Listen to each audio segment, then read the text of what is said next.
number of hairs on their heads. This will require a little bit of research.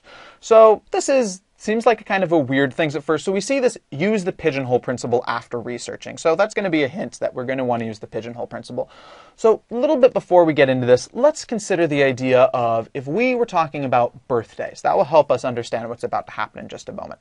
If we were talking about birthdays, if we had let's say that there is only 365 days that you can be born on. We're forgetting about leap years because we're assuming that we slide that to either the day before or the day after.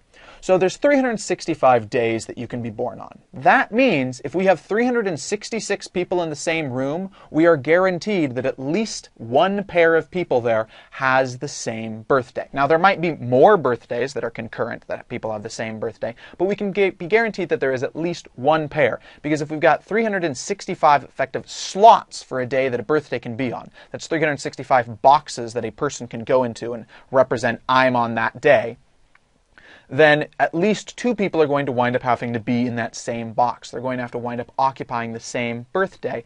Otherwise, it just doesn't make sense, right? That's the pigeonhole principle in action. This idea that if we're stuffing things into pigeonholes being a little place for a message a long time ago, if we stuff two things into the same, if we stuff, 10 messages into 9 pigeonholes, there's going to have to be some pigeonhole that has multiple messages in it, right? At least 2 messages. So if we have 366 people, we know that there's going to be at least 2 people who have the same birthday. That's the basic idea here. Now let's start thinking about this one. So we're talking about hairs on heads. We're talking about London. So first, let's look into hairs on head. So we look into how many hairs are on a human head. So the number of head, a human head, assuming they have a reasonably full head of hair. So a human head with full hair has around 100,000 hairs on it.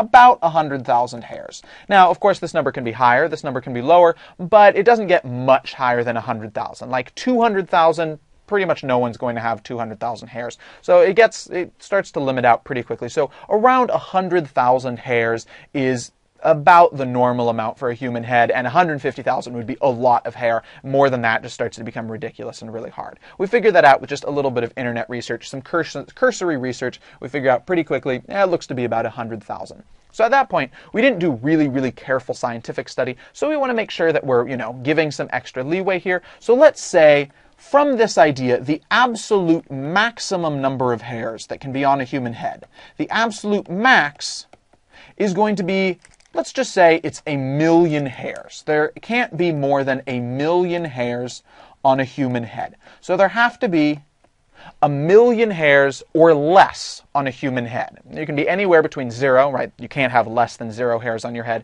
up to 1,000,000. And 1,000,000 is actually a ridiculously large number. No one's going to actually have 1,000,000 at all. But let's set it up to a high point that's ridiculous, because if we can show that this is true, even with this ridiculous amount of hair, we'll have proved it for a smaller, more accurate thing, what the real world would actually be. So we can set a higher set.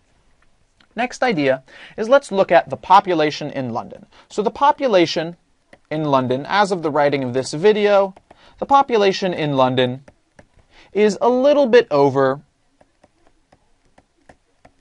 8 million. Right? It's around 8.1 million, a little more than that. So it's around 8 million. It's over 8 million. Because of this, we now know by the pigeonhole principle that there are at least 2 people in London who have the exact same number of hairs on their head. Why? Well, let's look at it like this. So we can think of that absolute maximum of 1,000,000 hairs as being a bunch of different boxes, right? The number of hairs on a person's head. So this goes all the way out to, we've got 0 hairs at first, 1 hair on your head, 2 hairs on your head, 3 hairs on your head, 4 hairs on your head, then 999,999 hairs on your head, 1,000,000 hairs on your head.